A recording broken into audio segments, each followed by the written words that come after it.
Hello guys, welcome to civil dimension.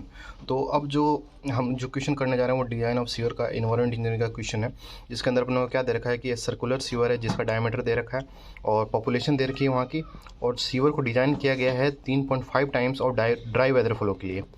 ठीक है, अब हमको बताना है कि स्लोप कितना होगा उस सीवर को अगर अपने लेट कर रहे हैं, तो अगर वो फुल रन कर रहा है, रनिंग फुल पर है, हाफ पर नहीं है, रनिंग फुल पर है। ठीक है, और उसके बाद में क्या करना है, अपने को एन की वैल्यू दे रखी है और अदर रिलेटिव डाटा अगर अगर अपने को ज्यूम करना तो अपने ज्यूम कर सकते हैं। तो देखिए, तो अपने पास जो डाटा गिवन था उसमें क्या था, डी की वैल्यू दे रखी है अपने को और पॉपुलेशन दे रखा है और 3.5 टाइम और ड्राई वेदर फ्लो के बारे में उसने कहा कि जानकारी दे रखी है अपने को। अब अपने को स्लो बताना है, तो हमने क्या किया कि हम अज्यूम करते हैं कि पर हेड कितना वाटर यूटिलाइज होता है एक दिन में, 135 LPCD litre per capita per day में। और उसके बाद में हम एक डिस्चार्ज निकालते हैं, एवरेज डिस्चार्ज की वैल्यू निकालते हैं। हालांकि एवरेज डिस्चार्ज की वैल्यू आगे निकलेगी, लेकिन हम इसको कन्वर्ट कर लेते हैं इसमें मीटर क्यूब पर सेकंड में।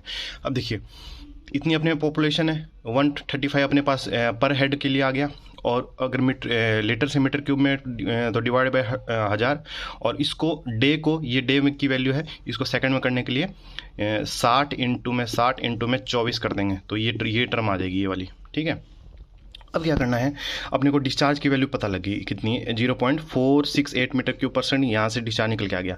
लेकिन हमको पता है कि जितना भी डिस्चार्ज होता है उसका 80% ऑफ सीवेज, उसका 80% क्या सीवेज होता है। ठीक है, तो अब ये अपने को डाटा ज्यूम करके चलना पड़ेगा 0.80% वाला, सॉरी 80% वाला। तो अपने क्या करेंगे, इस वैल्यू में यहाँ पर 0.8 का मल्टीप्लिकेशन कर देंगे, तो अपने पास ये निकल के आ जाएगा ये वाला डिस्चार्ज। अब हमको डिजाइन डिस्चार्ज जो दे रखा है वो अब ड्राई वेदर फ्लो का कितना दे रखा था यहाँ पर, 3.5 time of dry weather flow. तो हम अब इस डिस्चार्ज को 3.5 से मल्टीप्लाई करके लास्ट का अपना जो मेन डिस्चार्ज निकल के आता है 0.13125 मीटर क्यूब पर सेकंड में आ जाएगा। ठीक है, डिजाइन डिस्चार्ज जो अपने को आगे यूज करना है क्वेश्चन में। ठीक है, यानी कि अपने तीन चीज़ देखो, एक बार यहाँ निकाला डिस्चार्ज जो कि अपने किसके टर्म में आया, मीटर क्यूब पर सेकंड में। उसके बाद में 80% का निकाला, क्योंकि अपने को पता है कि 80% ऑफ सीवेज जनरेट होता है टोटल जितने भी डिस्चार्ज है उसका। उसके बाद में ये आ गया। उसके बाद में अपने को जैसे अगर क्वेश्चन में नहीं मेंशन होता तो अपने डायरेक्ट ये यूज़ कर लेते हैं। अब अपने को मेंशन है कि 3.5 टाइम ऑफ इसका लेना है, तो हमने ये ले लिया यहाँ पर। अब उसके बाद में हमको एन की वैल्यू पता है, एन की वैल्यू पता है, और आर कैसे निकलेगा, आर क्या होता है, एरिया बराबर पाई डी स्क्वायर बाई 4।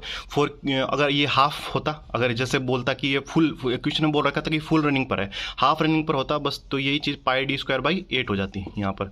ठीक है, इसका हाफ यानी कि इंटू 2 होके ये 8 हो जाता। अब पैरामीटर पाई डी होता है। ठीक है, इसको जैसे सॉल्व करेंगे तो आर की वैल्यू आएगी d/4। ठीक है, अब एरिया निकल जाएगा, क्योंकि अपने को डायमीटर की वैल्यू दे रखी थी कितनी, 45 सेंटीमीटर। इसको सेंटीमीटर को मीटर में बदल दिया हमने और एरिया की वैल्यू निकाल ली फार्मूला लगा के। अब अपने को d/4 भी पता है, तो r की वैल्यू निकल जाएगी 0.4, इसको 0.45 डिवाइड बाई 4 करके ये अपने को पैरामीटर की वैल्यू भी निकल गई। ठीक है, अब देखिए अपने पास मॉर्निंग का इक्वेशन, हमको अल्टीमेटली क्या निकालना है, स्लोप निकालना है। ठीक है, अपने को और क्या क्या चीज़ अपने को पता है, अपने को पता है कि v का जो फॉर्मूला होता है 1/n r⁴ 2/3 1/2 होता है। अब हालांकि इसमें वेलोसिटी के बारे में कोई जानकारी नहीं दे रखी, तो हम इस मॉर्निंग इक्वेशन को डिस्चार्ज के टर्म में लिख लेंगे। तो q बराबर क्या हो जाएगा, q बराबर v इंटू में a होता है। सबसे पहले हमने क्या निकाला, अगर आप चाहते हो कि इस टर्म में लेकिन ये आपको एक्स्ट्रा का स्टेप हो जाएगा, ये आपको करने की जरूरत नहीं है।